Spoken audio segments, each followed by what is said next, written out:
Salut et bienvenue dans notre chaîne qui vous motive à prendre les rênes de votre vie et à atteindre vos rêves. Que vous soyez en quête de productivité, de succès professionnel ou d'un mindset puissant, nous avons les outils qu'il vous faut. Abonnez-vous et transformez vos ambitions en réalité. Aujourd'hui, on se retrouve pour une vidéo qui me tient particulièrement à cœur, l'épargne. Dans cette vidéo, je vais vous partager 5 astuces simples et pratiques que j'applique moi-même pour épargner beaucoup d'argent, même avec un salaire moyen. Alors, prêts à transformer vos finances et à reprendre le contrôle de votre argent? C'est parti! Avant de plonger dans les astuces, prenons un moment pour définir ce qu'est réellement l'épargne. L'épargne, c'est tout simplement l'argent que vous mettez de côté après avoir couvert vos dépenses courantes. Ce n'est pas forcément une grosse somme que vous touchez du jour au lendemain, mais plutôt un petit peu d'argent mis de côté régulièrement. Imaginez l'épargne comme votre filet de sécurité financier. Elle est là pour vous protéger en cas d'imprévu. Une voiture qui tombe en panne, une opportunité professionnelle à saisir, ou même un voyage dont vous rêvez. Avoir de l'épargne, c'est avoir l'esprit tranquille, car vous savez que vous êtes préparé à faire face aux aléas de la vie. Mais l'épargne, ce n'est pas seulement pour les urgences, c'est aussi un moyen d'atteindre vos objectifs à long terme. Vous souhaitez acheter une maison, financer vos études, préparer votre retraite? L'épargne est la clé pour réaliser vos rêves et construire votre avenir financier sereinement. En mettant de côté un peu d'argent chaque mois, vous constituez un capital qui va fructifier au fil du temps. Et plus vous commencez tôt à épargner, plus votre argent aura le temps de croître grâce aux intérêts composés. La règle 50-30-20, vous connaissez?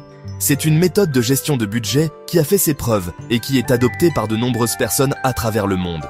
C'est un peu la star des méthodes de gestion de budget, et pour cause, elle est simple, efficace et adaptable à tous les profils. Que vous soyez étudiant, jeune professionnel ou parent de familles nombreuses, cette règle peut vous aider à mieux gérer vos finances. Le principe est le suivant. Vous divisez vos revenus nets, après impôts, en 3 catégories. 50% pour vos besoins. Ce sont les dépenses essentielles, celles dont vous ne pouvez pas vous passer au quotidien. Ces dépenses incluent tout ce qui est nécessaire pour vivre confortablement et en sécurité. On parle ici du loyer ou du remboursement de prêts immobiliers, des factures d'électricité, d'eau, d'internet, des courses alimentaires, des frais de transport, etc. En gros, tout ce qui est indispensable pour maintenir votre niveau de vie. 30% pour vos envies. Ici, on parle de tout ce qui rend la vie plus agréable, mais qui n'est pas indispensable. Ces dépenses sont celles qui vous permettent de profiter de la vie et de vous faire plaisir. Les sorties au restaurant, les séances de cinéma, les vêtements, les voyages, les abonnements à des plateformes de streaming, les loisirs en tout genre. Ces dépenses sont importantes pour votre bien-être et votre bonheur. Bref, tout ce qui vous fait plaisir. Ces moments de détente et de plaisir sont essentiels pour maintenir un bon équilibre de vie. 20% pour votre épargne. Et oui, vous avez bien entendu, 20% de vos revenus nets doivent être directement alloués à votre épargne. Cette partie de votre budget est cruciale pour assurer votre avenir financier. Que ce soit pour constituer un fonds d'urgence, investir, préparer votre retraite ou réaliser un projet qui vous tient à cœur, ces 20% sont non négociables. Ils vous permettent de construire un avenir serein et de réaliser vos rêves. Admettons que vous gagnez 2000 € net par mois. Avec cette méthode, vous pouvez facilement répartir vos revenus pour couvrir tous vos besoins, envies et épargne. Avec la règle 50-30-20, vous consacrerez 1000 € à vos besoins, 600 € à vos envies et 400 € à votre épargne. Cette répartition vous aide à garder un équilibre financier sain. Bien sûr, ces pourcentages sont indicatifs et peuvent être ajustés en fonction de votre situation personnelle et de vos objectifs financiers. L'important est de trouver un équilibre qui fonctionne pour vous. L'avantage de la règle 50-30-20, c'est qu'elle vous permet de visualiser clairement où va votre argent et de reprendre le contrôle de vos finances. En suivant cette méthode, vous pouvez atteindre vos objectifs financiers plus facilement et avec moins de stress. On passe maintenant à la 3e astuce, et pas des moindres, identifiez vos dépenses. Cette étape est essentielle pour prendre le contrôle de vos finances. C'est une étape cruciale pour comprendre où va votre argent et identifier les postes de dépenses sur lesquels vous pouvez économiser. En ayant une vision claire de vos dépenses, vous pouvez mieux planifier et ajuster votre budget. Pour cela, rien de plus simple. Prenez une feuille de papier, ouvrez votre application de gestion de budget préférée ou utilisez un tableur Excel et notez toutes vos dépenses sur un mois. Cela inclut chaque achat, chaque facture, et même les petites dépenses quotidiennes. Et je dis bien toutes, sans exception. Des courses alimentaires aux factures d'électricité en passant par les cafés du matin et les abonnements Netflix, chaque euro dépensé doit être comptabilisé. Même les petites dépenses peuvent s'accumuler et avoir un impact significatif sur votre budget. Une fois que vous avez une vision globale de vos dépenses, classez-les en 3 catégories. Cela vous aidera à mieux comprendre vos habitudes de consommation. Les dépenses fixes, ce sont les dépenses qui reviennent chaque mois et dont le montant est relativement stable, comme le loyer, les factures d'électricité, d'eau, d'internet, les abonnements de téléphone, les assurances, etc. Ces dépenses sont généralement incontournables. Les dépenses variables, ce sont les dépenses qui fluctuent d'un mois à l'autre en fonction de vos besoins et de vos habitudes de consommation, comme les courses alimentaires, les frais de transport, les sorties au restaurant, les achats de vêtements, etc. Ces dépenses peuvent être ajustées en fonction de votre budget. Les dépenses discrétionnaires, ce sont les dépenses non essentielles, celles dont vous pouvez vous passer sans trop de difficultés, comme les sorties au cinéma, les séances de shopping compulsif, les abonnements à des magazines que vous ne lisez pas, les cafés à emporter, etc. Réduire ces dépenses peut libérer une part importante de votre budget. L'objectif de cet exercice est d'identifier les postes de dépenses qui pèsent le plus lourd dans votre budget et de voir où vous pouvez potentiellement réduire vos dépenses. En ayant une vue d'ensemble, vous pouvez prendre des décisions plus éclairées. En faisant preuve d'un peu d'imagination, vous pouvez économiser beaucoup d'argent sans pour autant sacrifier votre qualité de vie. Par exemple, préparer votre café à la maison au lieu de l'acheter à l'extérieur peut faire une grande différence sur le long terme. Maintenant que vous avez une meilleure vision de vos dépenses, il est temps de passer aux choses sérieuses. Les astuces pour épargner facilement et sans effort. Ces conseils sont conçus pour vous aider à économiser de l'argent sans que cela ne devienne une corvée ou une source de stress. Parce que oui, épargner ne doit pas rimer avec privation et frustration. Il est tout à fait possible de mettre de l'argent de côté tout en continuant à profiter de la vie et de ses petits plaisirs. Au contraire, il existe plein de petites astuces simples à mettre en place pour mettre de l'argent de côté sans même vous en rendre compte.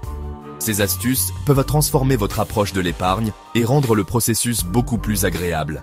Astuce numéro 1. Automatisez votre épargne. En automatisant vos économies, vous vous assurez de ne jamais oublier de mettre de l'argent de côté. C'est la meilleure façon de s'assurer de mettre de l'argent de côté chaque mois sans avoir à y penser. Vous pouvez ainsi vous concentrer sur d'autres aspects de votre vie sans vous soucier constamment de vos finances. Le principe est simple. Vous programmez un virement automatique de votre compte courant vers votre compte épargne le jour de votre choix. Idéalement, le jour de votre paie. De cette façon, vous épargnez avant même de commencer à dépenser. Comme ça, l'argent est directement mis de côté avant même que vous ayez le temps de le dépenser. C'est une méthode efficace pour éviter les tentations de dépenses impulsives. Astuce numéro 2, réduisez vos dépenses inutiles. En identifiant et en éliminant les dépenses superflues, vous pouvez libérer une somme considérable chaque mois. Prenez le temps d'analyser vos relevés bancaires et identifiez les dépenses superflues dont vous pouvez vous passer. Les abonnements inutilisés, les achats compulsifs, les frais bancaires excessifs. Tout cela peut être réduit ou éliminé. Chaque euro économisé est un euro de plus sur votre compte épargne. Ces petites économies peuvent s'accumuler rapidement et faire une grande différence à long terme. Astuce numéro 3. Fixez-vous des objectifs clairs et précis. Avoir des objectifs financiers spécifiques peut vous aider à rester motivé et concentré. Épargner pour épargner, c'est bien, mais avoir un objectif précis en tête, c'est encore mieux. Cela peut être un voyage, l'achat d'une maison ou même la création de votre propre entreprise. Que ce soit pour financer un voyage, acheter une maison, créer votre entreprise ou simplement vous constituer un coussin de sécurité, avoir un objectif précis vous motivera à épargner davantage et à rester concentré sur vos objectifs financiers. Cela rendra le processus d'épargne plus gratifiant et significatif. Astuce numéro 4. Profitez des offres promotionnelles et des soldes. En achetant pendant les périodes de soldes, vous pouvez réaliser des économies substantielles. On a toutes nos petites faiblesses, mais au lieu de craquer au prix fort, attendez les soldes ou les offres promotionnelles pour vous faire plaisir. Cela vous permet de profiter de vos achats tout en respectant votre budget. Vous ferez ainsi des économies tout en vous offrant ce dont vous avez envie. C'est une excellente façon de concilier plaisir et épargne. Astuce numéro 5. Revendez ce que vous n'utilisez plus. En vendant les objets dont vous n'avez plus besoin, vous pouvez générer un revenu supplémentaire. On a tous des placards et des tiroirs remplis d'objets dont on ne se sert plus. Ces objets peuvent être une source de revenus si vous les vendez. Au lieu de les laisser prendre la poussière, donnez-leur une seconde vie en les revendant sur des plateformes de vente d'occasion en ligne ou lors de vide-greniers. Non seulement vous désencombrez votre espace, mais vous gagnez aussi de l'argent. Voilà, on arrive déjà à la fin de cette vidéo. J'espère qu'elle vous aura plu et surtout qu'elle vous aura donné envie de prendre vos finances en main. Comme vous l'avez vu, épargner n'est pas réservé à une élite. C'est accessible à tous, il suffit d'avoir les bonnes méthodes et surtout, la bonne motivation. Ce que je veux que vous reteniez de cette vidéo, c'est que l'épargne est un acte d'amour envers vous-même. Alors, n'attendez plus pour commencer à épargner. Même si c'est petit à petit, chaque euro mis de côté vous rapproche de vos objectifs. Et vous, quelles sont vos astuces pour épargner ? Venez les partager avec nous dans les commentaires, je suis curieux de vous lire. N'oubliez pas d'aimer la vidéo si elle vous a plu et de vous abonner à la chaîne pour ne manquer aucune astuce et conseil pour une vie plus sereine et épanouie. J'espère que cette vidéo vous aura donné plein d'astuces pour commencer à épargner ou pour booster vos économies. N'oubliez pas, la clé c'est la régularité et la patience. Même si vous commencez petit, chaque euro compte. Prenez bien soin de vous et de vos finances. À bientôt.